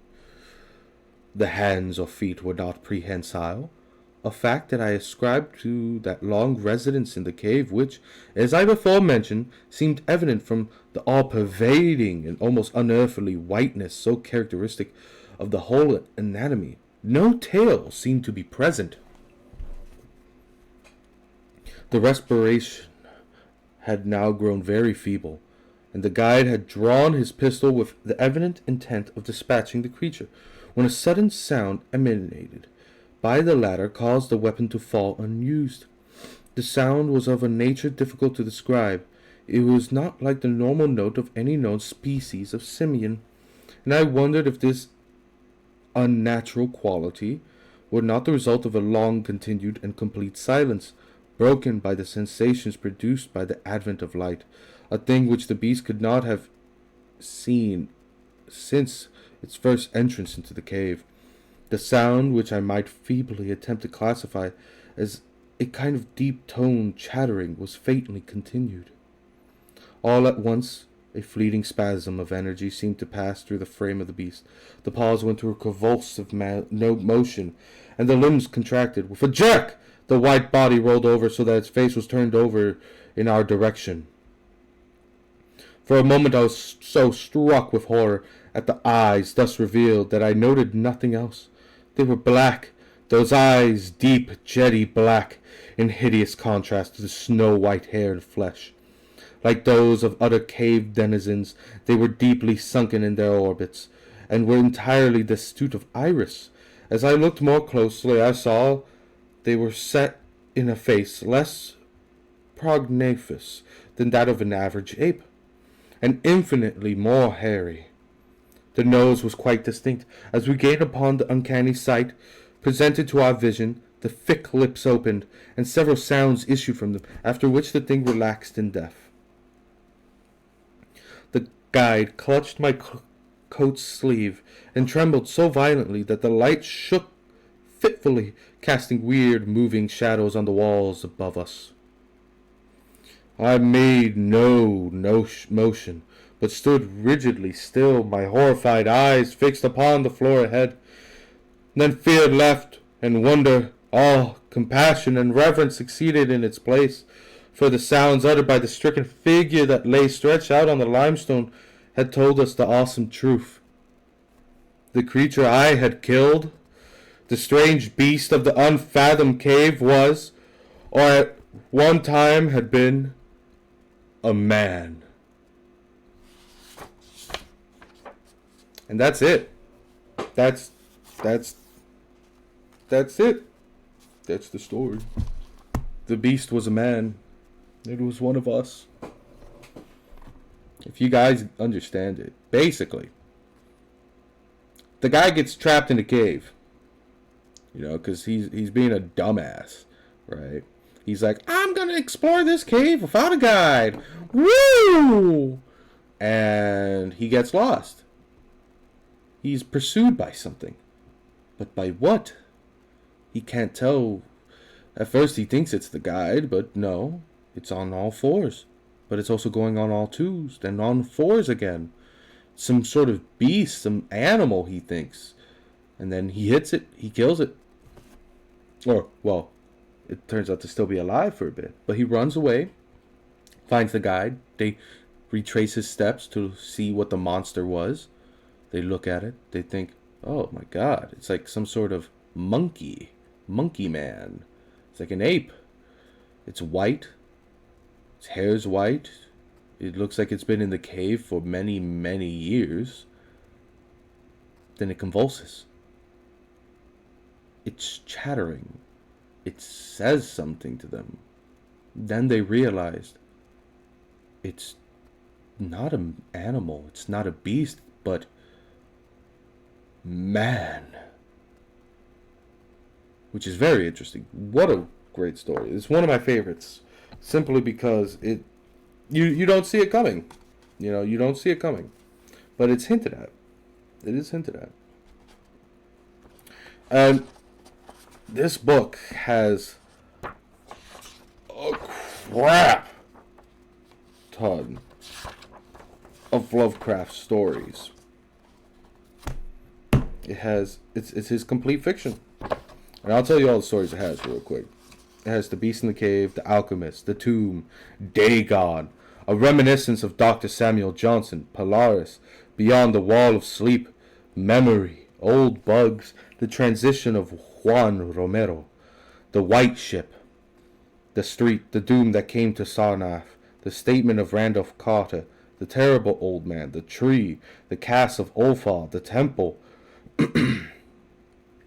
Facts Concerning the Late Arthur German and His Family, Celeface, From Beyond, Nyarlathotep, The Picture, The House, Ex Oblivion, Sweet Ermengarde, The Nameless City, The Quest of Iranan, The Moonbog, The Outsider, The Utter Gods.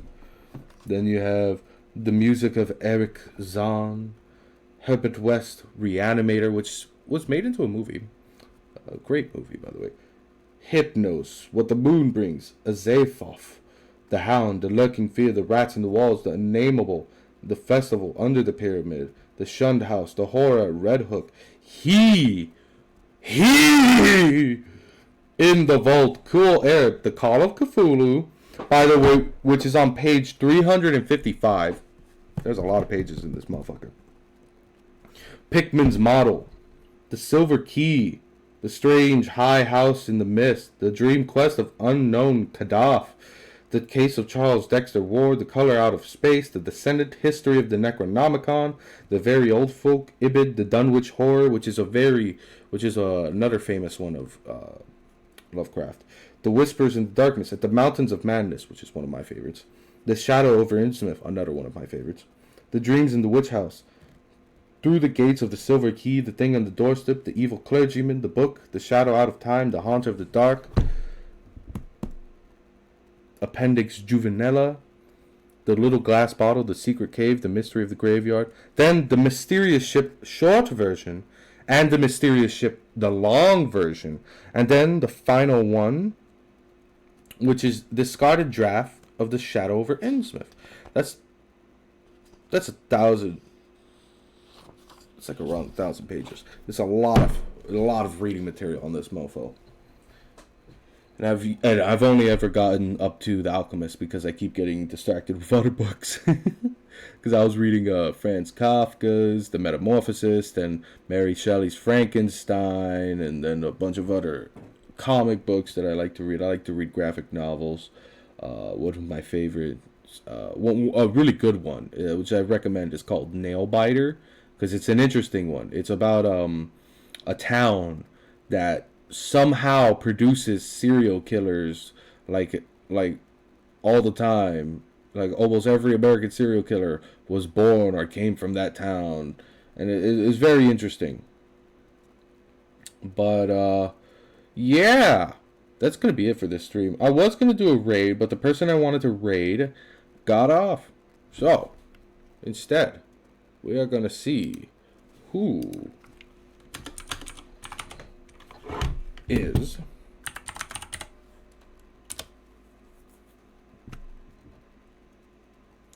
is playing something.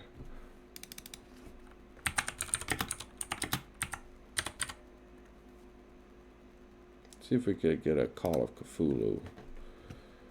No one else is playing it. Ooh. Let's see if we can find Cthulhu.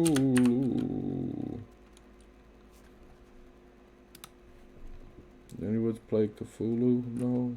No one's playing a Cthulhu game. Oh, wow. Okay. Wow. Okay. So no one's playing any Lovecraft type horror game. So wow. Okay. Okay.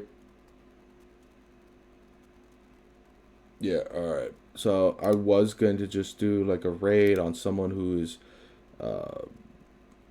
just straight up playing a horror game, but apparently no one I know is playing any scary games. So, for now, that's going to be it. That's going to be our stream.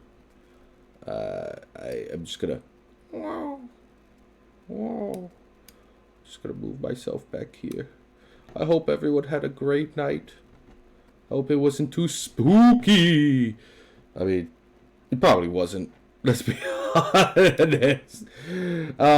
Next time, we're going to be continuing with some more Metal Gear. Right? We're going to continue Peace Walker. And if we have time in the nighttime, I will also do some more Call of Cthulhu. And we might even end that next Call of Cthulhu stream with another story from Lovecraft. Just make it a little theme. Yay! Because I am an eldritch sorcerer.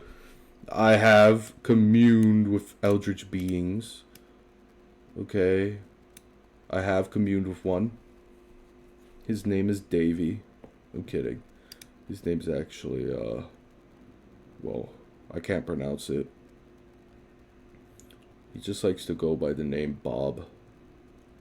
You know, because no one else can pronounce his name. So we just call him Bob. He's a cool guy. He's a very cool guy. I wonder if we'll ever meet him. I mean, you guys will meet him. I don't know. I know I've seen him many times in my dreams. He just says, Hey, Grib. How goes that sorcery school, man? And then he shows me many horrors, and I have nightmares for days. But hey, you know, that's just Bob. You know, that's just good old Bob.